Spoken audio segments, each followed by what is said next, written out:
He burned cities to ash, sold their people like cattle, took lovers from both the battlefield and the banquet hall, and crowned himself a god while his enemies lay in ruin. To his followers, he was a hero. To his enemies, a tyrant. To history, something far more complicated. Alexander the Great's story isn't just one of battles and glory. It's a web of dangerous passions, sudden betrayals, and acts of vengeance so brutal they echo through millennia. Behind the marble statues and ancient myths was a man who could raise you to the heights of power in the morning and destroy you before nightfall. In the next minutes, you'll hear of a loyal friend whose devotion was repaid with steel, a city that dared to defy him and was wiped from the earth in a fit of calculated fury, and the secret he carried to his grave, a grave no one has found in over 2,000 years. These aren't the polished tales of school textbooks. They are the raw, jagged edges of history moments that reveal how power, pride, and desire can twist even the greatest of men into something darker. So, prepare to follow Alexander into the blood-soaked streets of conquered cities, the candlelit halls of royal feasts, and the shadowy corridors of secrets never meant to be told. What you're about to hear will change the way you see him forever. Long before he was called the Great, Alexander was already a figure of myth. His mother, Olympias, was as ambitious as she was. Enigmatic, a queen with a reputation for strange rituals and a fierce devotion to the gods. The stories say she kept snakes in her chambers, letting them coil around her arms as she whispered prayers in the dark. It was in those shadows that the first great rumor was born, that one night, as Olympias slept, a serpent slipped into her bed. When King Philip came to see her the next morning, he claimed to have seen the creature by her side, and from that day on, he rarely touched her. The implication was clear. Alexander was not Philip's son at all, but the child of Zeus himself, disguised as a serpent. Was it true? No one can say. But Olympias never denied it. In fact, she leaned into the story, feeding the whispers until they became an unshakable legend. In the cutthroat politics of Macedon, divine parentage was more than a curiosity. It was a weapon. A mortal king could be challenged. The son of a god? That was a claim no rival dared dismiss openly. Philip played along, at least in public. But behind the gilded masks of royal banquets, the tension grew. Some said Philip feared his son's destiny would eclipse his own. Others claimed Olympias was using the myth to tighten her grip on the throne. For the young Alexander, the rumor was more than a story. It was an identity. From his earliest years, he carried himself as someone chosen, someone destined for greatness. And whether the serpent ever truly visited his mother's bed or was just a queen's cunning invention, that single story would shape the way the world saw him and the way he saw himself for the rest of his life. Hephaestion was not just another soldier in Alexander's ranks. He was the constant shadow at his side, a fellow Macedonian noble, a comrade in arms, and, as many ancient sources hint, something far more intimate. The two had grown up together, trained together, fought side by side in the dust and blood of Alexander's campaigns. Hephaestion was tall, handsome, and fiercely loyal. In the rare, quiet moments between battles, they would read Homer's Iliad together, drawing parallels between themselves and the legendary Achilles and Patroclus. Alexander even made pilgrimages to Troy, leaving offerings at Achilles' tomb, with Hephaestion always beside him. Whispers at court and among the ranks suggested their bond went beyond brotherhood. In the Macedonian world, such relationships between men of high status were not unusual. But Alexander's affection for Hephaestion was something else public, unashamed, and unshakable. That bond was shattered in 324 BCE in the city of Ecbatana. Hephaestion fell suddenly ill, perhaps a fever, perhaps food poisoning, and within days, he was dead. Alexander's grief was immediate and devastating. He refused to eat, refused to speak, and threw himself into mourning with the same intensity he brought to battle. What followed was nothing short of imperial theater. Alexander ordered massive funeral games, lavish processions, and public sacrifices, not just animals, but according to some accounts, men executed in honor of the dead. He cut his hair short in mourning, as Achilles had done for Patroclus, and demanded that shrines across the empire be dedicated to Hephaestion as a divine hero. Some saw it as a king's tribute to his most trusted general. Others saw it as the unmasking of a love so powerful it altered the course of the empire. But for Alexander, one thing was certain. Without Hephaestion, the world felt emptier, and his enemies would soon discover that his grief had teeth. In 335 BCE, Thebes was a proud city, ancient, defiant, and, in Alexander's eyes, dangerously arrogant. When word spread that Alexander had fallen ill during his northern campaigns, Thebes saw its chance. They rose against the Macedonian garrison, calling on Athens and other Greek states to join them in throwing off Macedonian rule. Athens hesitated. Thebes was left alone. When Alexander marched south, he moved fast, too fast for the Thebans to prepare. Still, they fought with desperate courage, knowing their families were trapped within the city walls. For a time, they held their ground. But then came the fatal mistake, an undefended gate. Alexander's troops poured inside. Thebes' warriors broke formation, racing back to protect their loved ones. What followed was slaughter. The famed Theban cavalry made their final stand in the agora. By sunset, the square's fountains ran red. Men, women, and children survivors were herded into makeshift pens, awaiting judgment. Here, Alexander showed a glimpse of diplomacy, or perhaps cunning cruelty. He summoned representatives from smaller Greek cities to decide Thebes' fate. But Thebes had bullied its neighbors for generations, and revenge was swift. They voted for complete destruction. Alexander did not hesitate. The Macedonian army tore the city apart, house by house, street by street. Fires roared so hot that marble cracked and exploded. The ancient walls, standing for centuries, were dragged down stone by stone. 30,000 survivors were sold into slavery. When it was over, nothing remained of Thebes but ashes and a warning. Across Greece, the message was clear.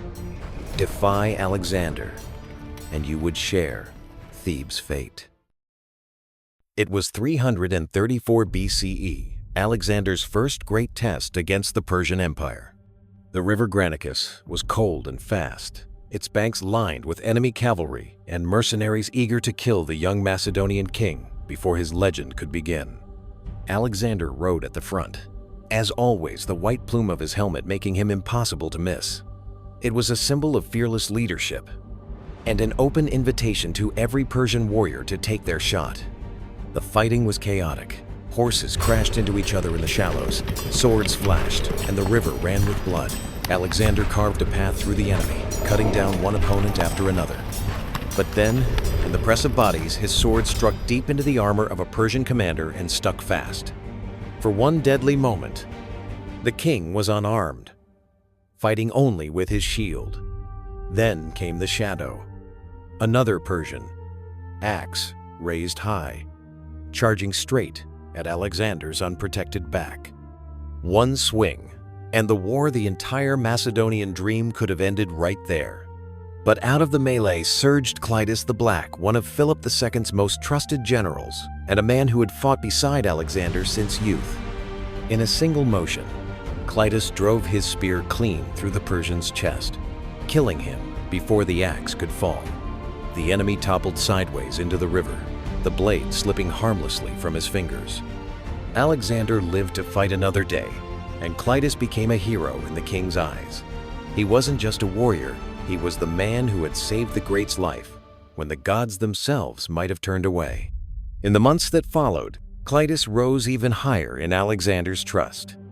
He was rewarded with honors, given command, and allowed a closeness few others could claim. He was one of the rare voices at court who could speak his mind without fear. But as history would soon show, the bond between king and savior was not unbreakable. In time, Alexander's gratitude would curdle into rage, and the man who once saved his life would die by his hand.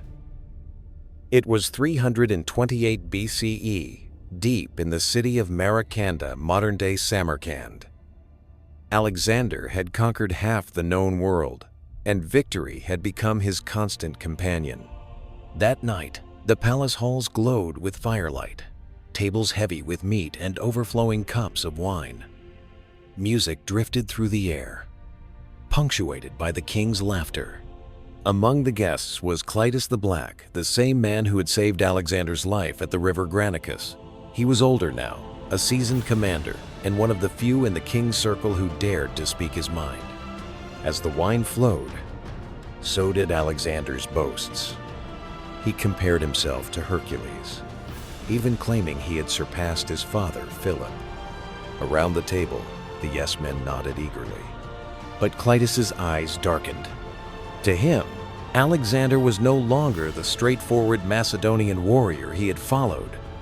He was dressing like a Persian, surrounding himself with foreign customs and forgetting who had bled for him. The tension snapped. Clitus rose to his feet, his voice cutting through the music.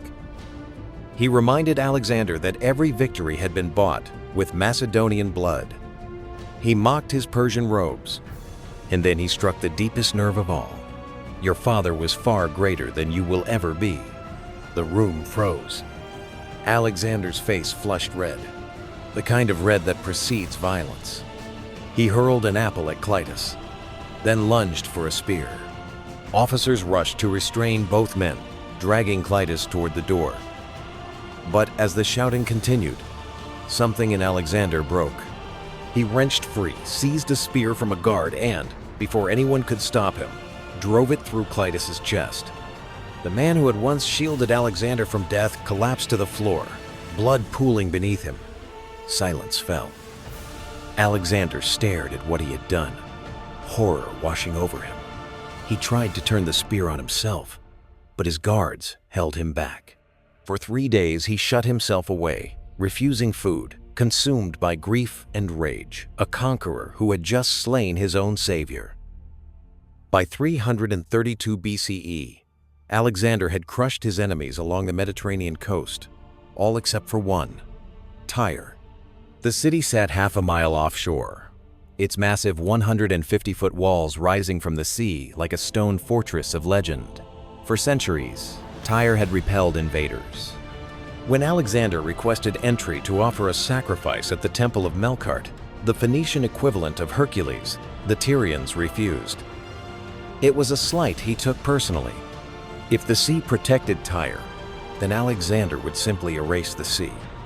He ordered his men to build a land bridge, hauling stone and sand into the waves day after day. At first, the Tyrians laughed from atop their walls, watching this impossible project take shape. But as the causeway crept closer, their amusement turned to alarm. They fought back with everything they had. Divers sabotaged the foundations underwater.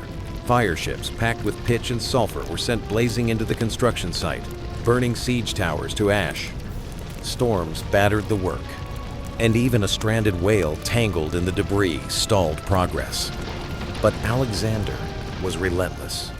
He rebuilt the bridge wider, taller, with massive siege engines mounted at its head. 8 months later, the causeway touched Tyrian soil. When the rams broke the wall, Macedonian soldiers poured in like a flood.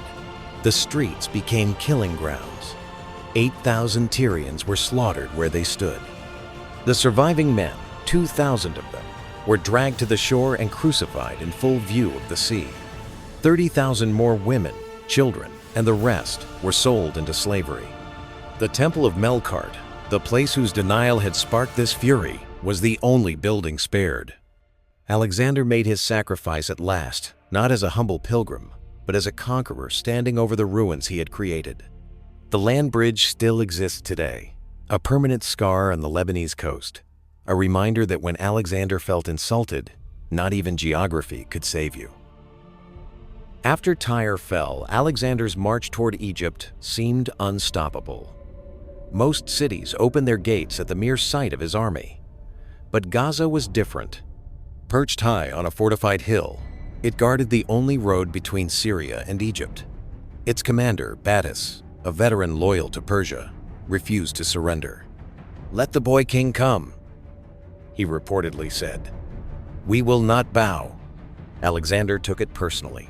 He ordered his men to begin the same kind of work that had broken Tyre this time, an enormous earthen ramp spiraling up toward Gaza's walls. For months, Macedonians hauled dirt and stone under a rain of arrows, boiling oil, and taunts from the defenders. Then came the day a massive bolt pierced Alexander's shield and lodged deep in his shoulder. He fought through the pain, but the insult burned hotter than the wound.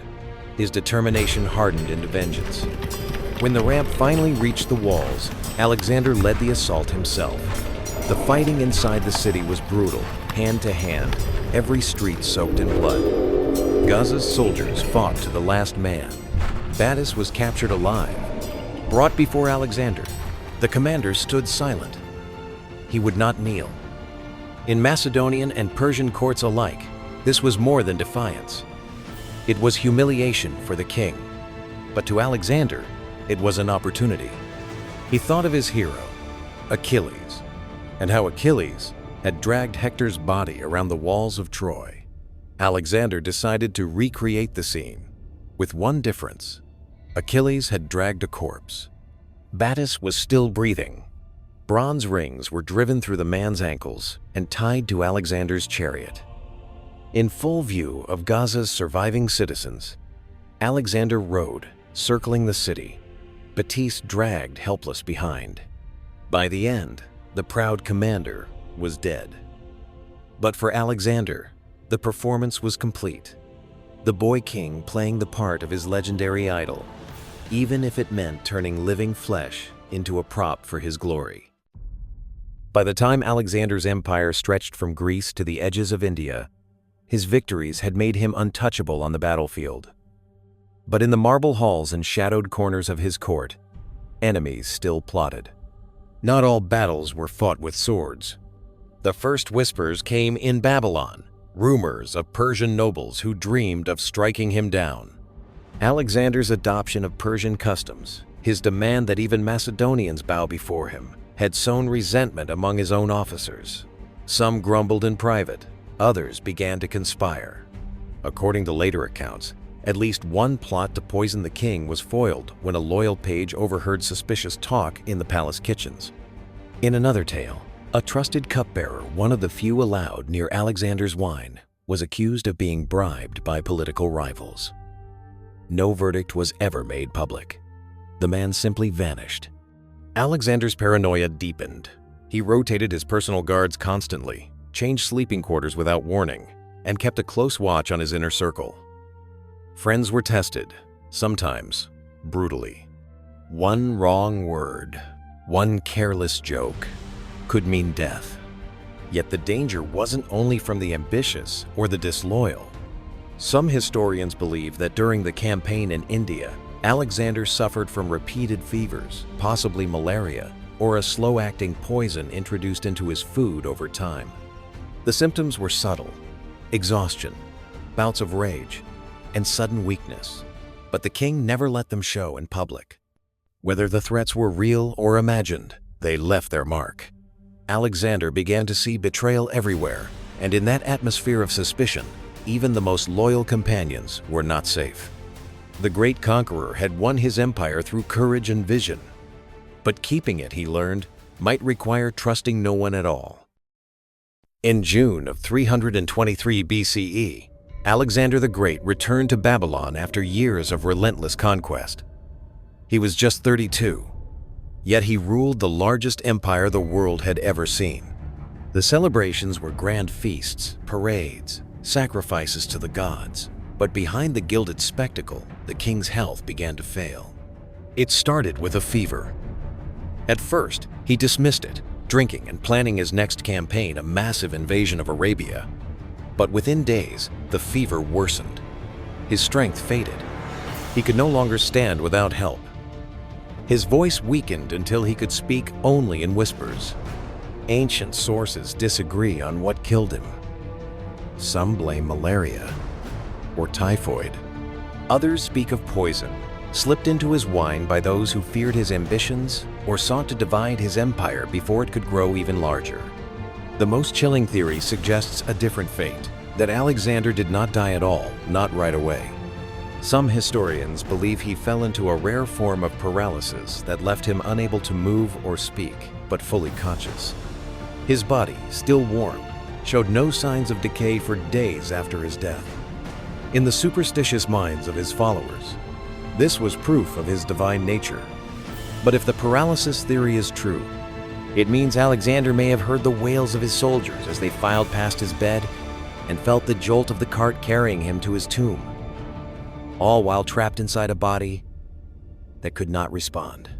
Whether by disease, poison, or a living entombment, the conqueror who had never been defeated met an end that was as mysterious as it was cruel. And the final chapter of his story would be written not by his life, but by what happened to his body after death. After Alexander's death in Babylon, his generals faced a question no one had dared consider. Where should the greatest conqueror in history be buried?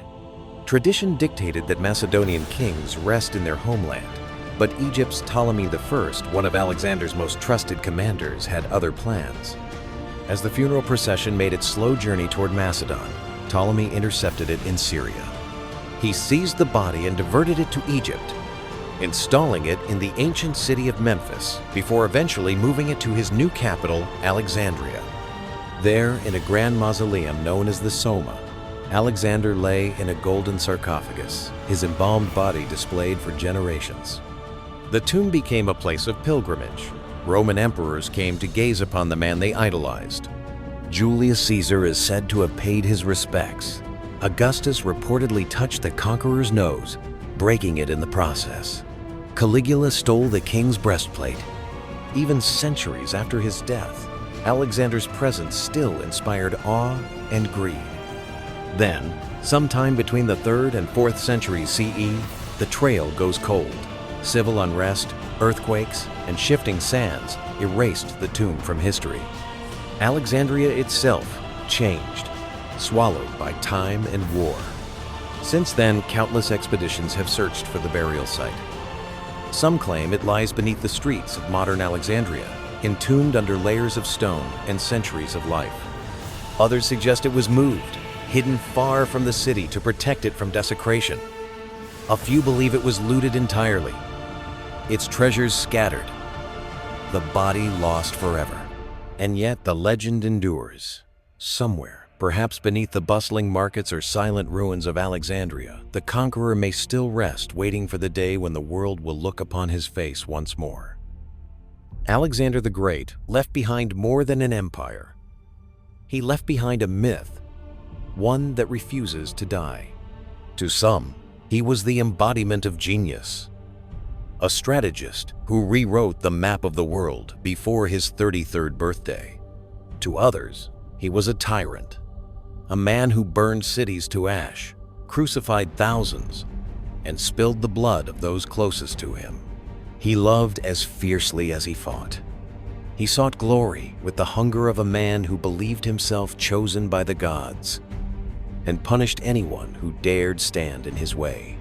In his lifetime, he was both a liberator and a destroyer, a hero and a monster. And perhaps that is why his story still grips us. Because Alexander wasn't a flawless statue carved from marble. He was flesh and blood, passion and rage, vision and vanity. He could inspire loyalty so deep it survived years of war, and end it in a single drunken heartbeat. His empire fractured within months of his death, but his name endures, echoing through history like the clash of swords on a battlefield. His tomb is lost, his body vanished, yet his shadow stretches across continents and centuries. We remember Alexander not because he was perfect, but because he was human in the most dangerous way possible. A man who believed he could be a god. and sometimes convinced the world he was.